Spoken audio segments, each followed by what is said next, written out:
Welcome to A Veteran Story.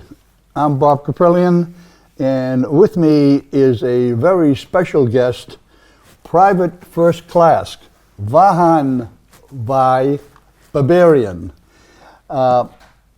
Vi, welcome to A Veteran Story. It's a real pleasure having you as a guest here and to share your story with with everybody who will watch The Veteran Story. I want to start off by saying that you were born March of 1924. Doing my math, you are 94 years young. That's right. Yeah, and my compliments. My compliments. Well, your story, let's start off with your parents, Vi.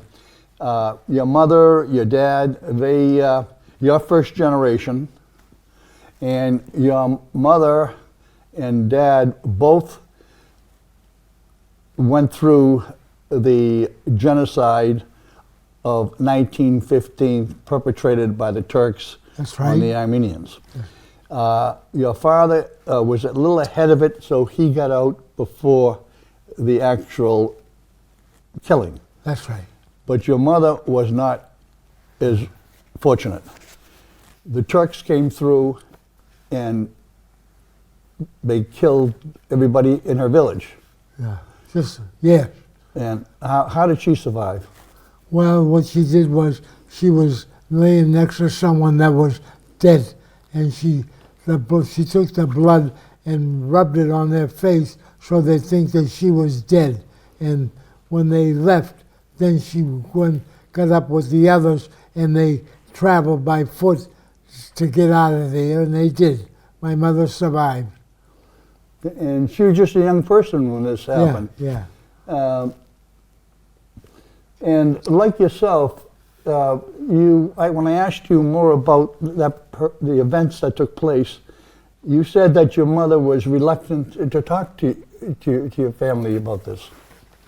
Well, she was for a while, because it's hard to take when her whole family was wiped out, and she came from a rich family, and she survived. So she was a great mother, I'll tell you that. That's all I can tell you. Mm-hmm. Yeah. We never talked too much about it because, I don't know, it's hard for us. It was painful. Yeah. But your mom and dad, they came to this country and married and raised 3 children. Right. Your oldest sister, Anne, who's now 96. Yeah. And your younger brother, Nishan, who is now 89, and of course yourself. But they had a difficult time, as you did. You're products of the real depression that happened in the 1920s. Yeah. You remember the difficulties of the depression, Vi? Oh, I do, because my father had he had a shoemaker shop in Somerville, and he couldn't succeed, and he comes to Arlington and opens up a little meat market, and it was hard with all the competition. But we didn't have much, but we did one thing. We were lucky. We had food on the table, and that's about it. And the biggest challenge was to what? Just meet the rents? And the biggest challenge was meeting the rents. And, that's right. And so growing up in a depression was not... Yeah. It wasn't like today.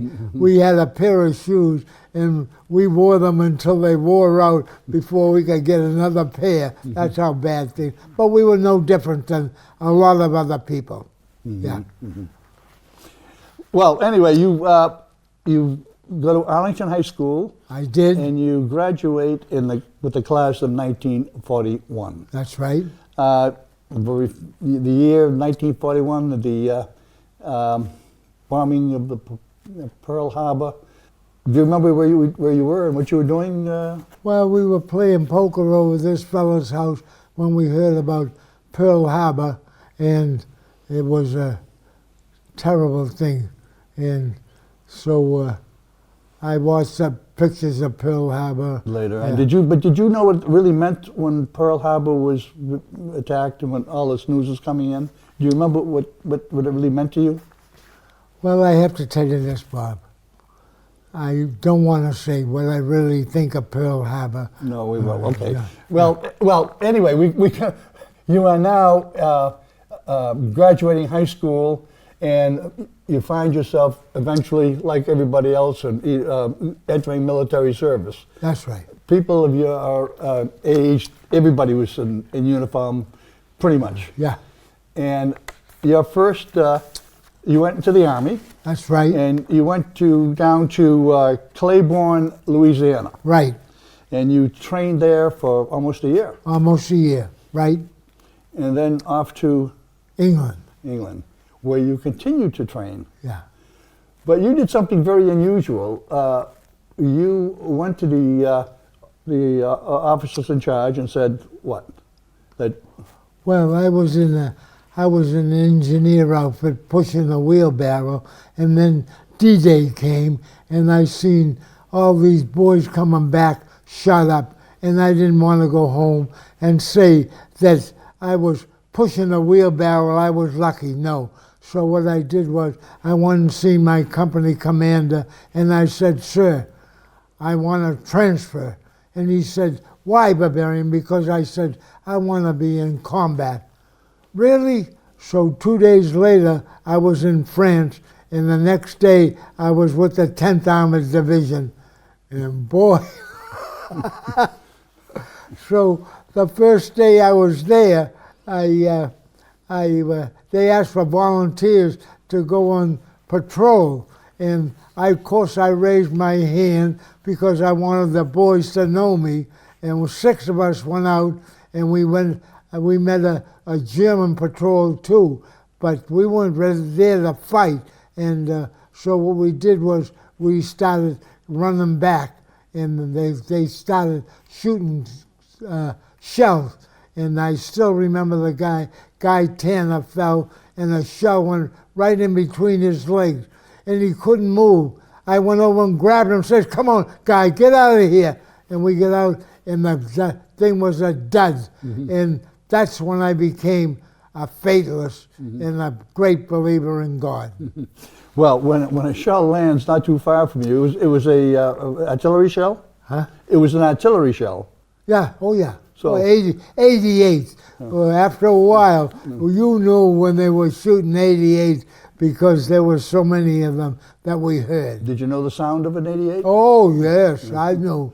We all knew. Yeah. As soon as that was fly, we were right on the ground. So you could actually see the shell, and it was, it was just buried into the turf? Yeah, I did. On Guy Tanner, I did, yeah. What did he say? Well, here's the thing. He was from North Carolina, so he was lucky like me that he got through the whole war. But I mean, that had to be quite an event, you know, shell landing that's supposed to explode into naught. Yeah.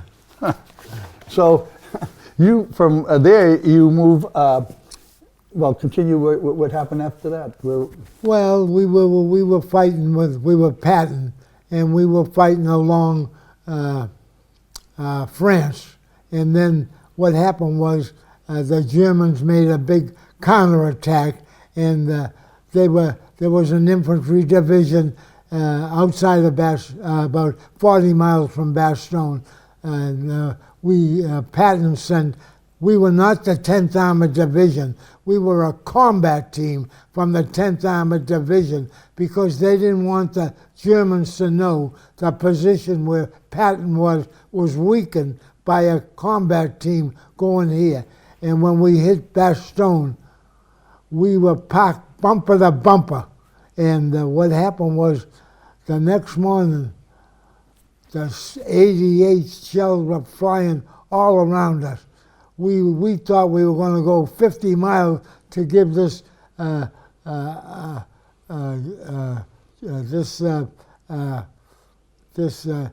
division armored support, and boy, the shells were falling all over. And we wanted to get back to Bastogne to reassemble, and I was going to take this gas truck out, and my lieutenant landed next to me and says, "Where are you going?" I says, "I'm going to get, they try to get that gas truck out of here." He says, "You are not, you stay right here with me." And we went together, and someone else got the same idea, and I saw him and I said, "Oh, Lieutenant, look at, there goes the truck." And just about that time, a shell hit the truck, and that I seen that poor boy fall down, all aflame, and I never forgot it. So God was good to me. So from Bastogne, how long were you there? I was in Bastogne. I was in Bastogne 5 weeks, and lucky to survive a lot of different occasions. But then one day the 88s were coming, and one of them hit and blew the helmet right off my head. And they all yelled, "Barbarian, you all right?" I said, "Oh, I thought that son of a gun had my name on it." But that night I went to bed, and my left eye was killing me. So the next morning I got up and I told my sergeant that I was going to go on sick call, but I'll be right back. When I went, they said, "Go pack a bag. You're going to go to Paris." You lost vision in your eye. I lost, yeah. Your left eye. If I had fell straight instead of on the side, I'd be blind. So I was in France for 5 weeks, and then one day they came in. My eye was killing me every night, and then they told me to look up at the ceiling. He came with another doctor, and they shot a needle with penicillin right in my eye. And boy, I jumped up and ran around. The pain was terrific. But that night, when the nurse came and said, "Barbarian, how you doing?" I said, "I'm doing a little better." And then the morning came, and when the nurse said, "How you doing?" I said, "I have no pain. Oh, I have no pain in my eye." And so I want to go back to Bastogne for a minute. Do you remember the intense cold of that 5-week time that you were there? Oh yeah, it was very, very cold, and the thing that hurt us was the weather was so bad that we didn't have the air. We couldn't get our planes in the sky, and we were this attack was unexpected for us, and so we fought them for 2 days by ourselves, and then the 101st Airborne came and gave us support. And boy, I want to say this for the 101st, they were a fighting bunch of boys, and boy, some of the stories I don't want to go into how brave they were, but we were lucky. And so one day when we were holding a village, a shell went off and blew the helmet right off my head. And that's when you got your first Purple Heart. That's when I got my first Purple Heart. And your the lucky thing was that I fell sideways instead of straight. Otherwise, I would have been blind. And now, after that, you went, you convalesced in Paris. Yeah. And then you went back with your unit. Where was that then? And then we went back, and I joined the outfit, and we were going to make a crossing on the Saar River, Which is in Germany. Yeah. Yep. But what we had to do was we had to get smoke, the drums burned so that there's smoke. And so when we finally got there, I never reached the river when the shell hit, and I got shrapnel all on my right side, and I crawled. They told me to crawl back because I could see the 50 caliber machine gun. I could see the tracer coming, so I crawled all the way back. And when I backed to the hospital, the nurse said, "I never seen such a happy wounded veteran." But oh boy, it was lucky, you know. So that was your second that was Purple my Heart. second, yeah. Well, then, will you still go back and rejoin your unit? I did but when I went back again, after I was in the hospital about 3 weeks, when I went back, I could tell the skies were clear, our planes were flying, and boy, I felt sorry for the Germans, because the war, as far as I was concerned, was all over. And it wasn't long after that that it was. But towards the tail end of the war, your unit came across, I guess we'd call it, stolen or hidden German Nazi gold. This was before that. Yeah. Yeah, and well, of We course, have a picture of you with yeah. a gold bar, and tell us about that. That's the kind of... Well, see, whenever we took a town or a city, you couldn't take anything. But by accident, or I don't know how, we happened to find this big load of gold in bricks. And so many that we had, when they called, they wanted us a plane support to transfer it. And they asked me if I'd pick up one of the gold bars and hold it, and they put the picture of me. But I was just one of the outfit that found it, that's all.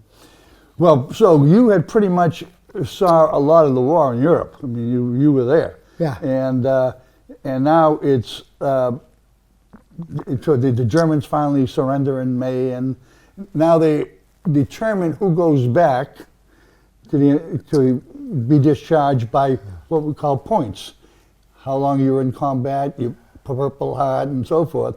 So when you tallied your points, you had enough to be discharged. Is that correct? Yeah, but I was. They gave me. I was supposed to go to France on a vacation, but what I did was, when I found out my sergeant and all the boys I was with during the war were going back, I decided I'd forget the vacation and go back with them. And that's what I did. Mm-hmm. You really do have some strong bonds when you're in combat with your fellow soldiers. Yeah. Oh, yeah. Especially one. He didn't even have to be in the service. His name was Jones, and because he had sleeping sickness. Boy, we'd be going in a combat, everybody would be shaking, but not him. He'd be sound asleep. But well, it's an experience that they said I was crazy to volunteer for combat, but I never felt sorry for myself. I was so happy that I was happy for one reason, that I'm here in one piece, but I used to pray to God every night to send me home in one piece, or don't send me home, God. And here I am. And I'm a great believer still today in God, and I'm a fatalist. By fatalist, you mean you saw people around you? Oh yeah. And why him and not me? You know what I mean? And another thing is, I think like this. I went to this dance to meet my wife, and we didn't. And the way things happened. Our fourth child was born with spina bifida, and it changed our whole life, because I was supposed to I bought a place down the Cape, but she was there for about 4 or 5 weeks, and when I got the bill, I couldn't pay it. But they said that I bought a house, and they were going to take it away, but the next day, this other doctor called me, and I went to see him, and he said, I heard you had a bad story yesterday. I said, yes, I did. They want to take my house. I got 4 children. And they said, we're not going to do that. We have a fund for that, and you'll be fine. So after that, I said, I'll never forget this. And to this day, Boston Children's Hospital, I sent them a good check for yeah. Well, you separate service and you come home, And again, by fate, you meet your future wife, Beverly, at a dance. You marry. You have 4 children. I do. And you go back into the family business, which was a small meat market that you expanded to a very successful. Oh, yeah. And how long have you been? Did you have that meat market or supermarket? Well, I'd say we had it from the family.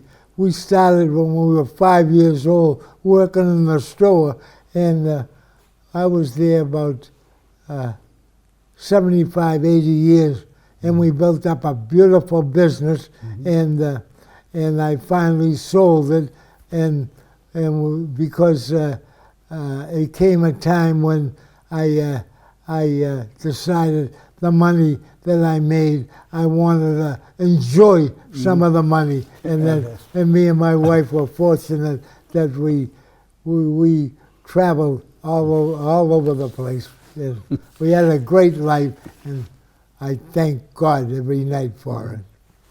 Well, you had certainly an interesting life. You lived through the Depression. You lived through World War II. You raised a family. You found the challenges of a child with needs, handicap, and you built a successful business and a successful life. You're the American story. You're the American story. Well, I have to say this. When I was made post commander of Corporal Paul Marsubian Post, we went to different schools on Veterans Day, and this woman come up and said to me, "I don't believe what you're saying." And I said, "Why?" Because she said, "I figure how old you have to be in World War II, and you're nowhere near that." And I says, "Thank you, dear, but I was." Well, I can still say the name now. You're doing just great, and it's been an honor having you here, Vi, sharing your story, your veteran story, and we all want to thank you for your service. Yeah. And at this time, I'd like you to dedicate your veteran story, your life story, to whoever you like. I want to dedicate it to my wife, Beverly, who I've been married to for 67 years, and we've had a wonderful life, and more than I ever expected. And we had 4 children, and we're doing good. And thank God for that. Thank you, Vi. Okay. I just want to say this, Bob. I was no hero, but I was a good soldier, just like everybody else. And I feel that I did the right thing by volunteering for combat, because now I'm part of what we have today. Thank you.